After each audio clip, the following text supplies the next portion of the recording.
Welcome back to my channel. ఈరోజు వీడియోస్లో వినాయక చవితికి స్పెషల్ వినాయకుడికి ఎంతో ప్రీతివంతమైన బియ్యపు నూకల ఉండ్రాలని ఎలా తయారు చేసుకోవాలో చూసేద్దామండి. ఈ రెసిపీని ఎక్కువగా కోస్తా ఆంధ్ర సైడ్ చేస్తూ ఉంటారు. అదే ఈ ఉండ్రాలను నిల్వ పచ్చడితో కానీ పెరుగుతో కానీ తింటే చాలా బాగుంటుందండి. చాలా టేస్టీగా ఉంటుంది. ఈ బియ్యపు నూకు ఉండ్రాలు తయారు చేసుకోవడానికి ముందుగా మనకు బియ్యం రవ్వ కావాలి. బయట అయినా కొనుక్కోవచ్చు, లేదా ఇలా ఇంట్లో కూడా ప్రిపేర్ చేసుకోవచ్చండి. నేనైతే ఇక్కడ 2 కప్పుల బియ్యంని తీసుకున్నాను. అదే ఇక్కడ నేను స్టోర్ బియ్యంని తీసుకున్నానండి. బియ్యాన్ని ఒక 12 గంటలు ఓవర్ నైట్ సోక్ చేసుకోవాలి. ఆ తర్వాత వాటర్ లేకుండా డ్రై చేసుకుని ఎండలో బాగా డ్రై చేసుకోవాలండి. అలా డ్రై చేసుకున్న బియ్యాన్ని ఇలా మిక్సీ జార్లో తీసుకొని కోర్స్గా బ్లెండ్ చేసుకోవాలండి.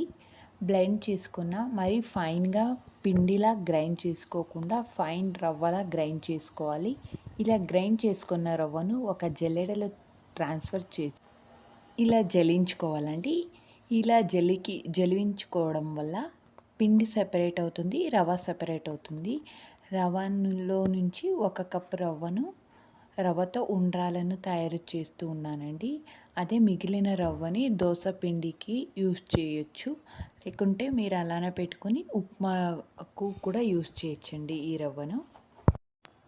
ఇక్కడ నేను 1 కప్పు బియ్యపు రవ్వకు 1/2 కప్పుల పచ్చి శనగపప్పును ఒక బౌల్లోకి ట్రాన్స్ఫర్ చేసుకొని నీళ్లు పోసి 1 గంట పాటు నానబెట్టుకుంటానండి.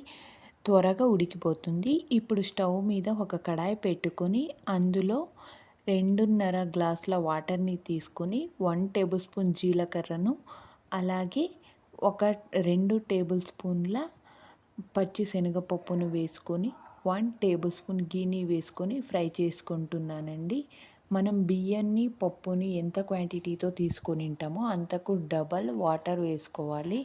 వాటర్ రోల్ బాయిలింగ్ అవుతున్నప్పుడు మరిగించేటప్పుడు 2 టేబుల్ స్పూన్ల నెయ్యిని వేసుకొని మొత్తాన్ని కలుపుకొని ఒక 10 నిమిషాల పాటు ఉడికించుకోవాలి. 10 నిమిషాల తర్వాత పప్పును తీసి చెక్ చేసుకోండి. మెతికితే ఇలా 2 బద్దలు అవ్వాలి.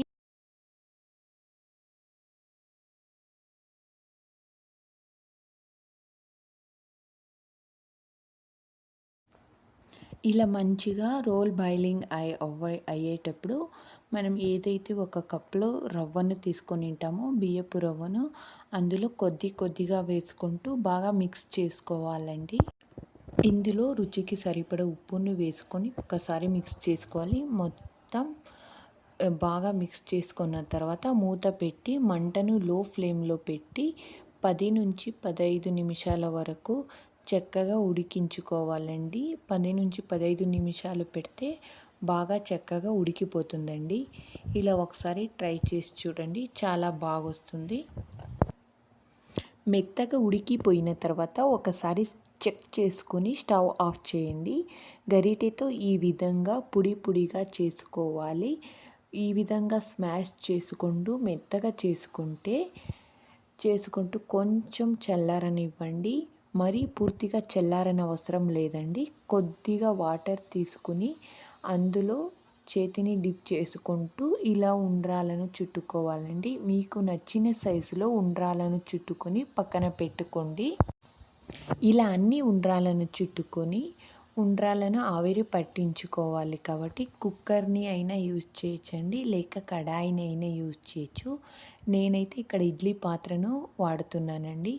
ఇడ్లీ పాత్రలోని ఇడ్లీ పెడతారు కదా, అందులో ఉండ్రాలన్నీ ఒక 10 నిమిషాలు మీడియం ఫ్లేమ్ మీద ఉడికించుకోవాలి.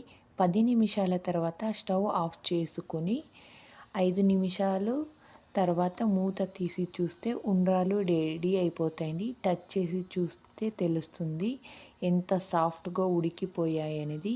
బియ్యం నూకలతో ఉండ్రాలను చాలా సింపుల్గా తయారు చేసుకోవచ్చండి. ఈ వినాయక చవితికి మీరు ట్రై చేయండి. Thank you for watching. Bye. Next వీడియోలో కలుద్దాం.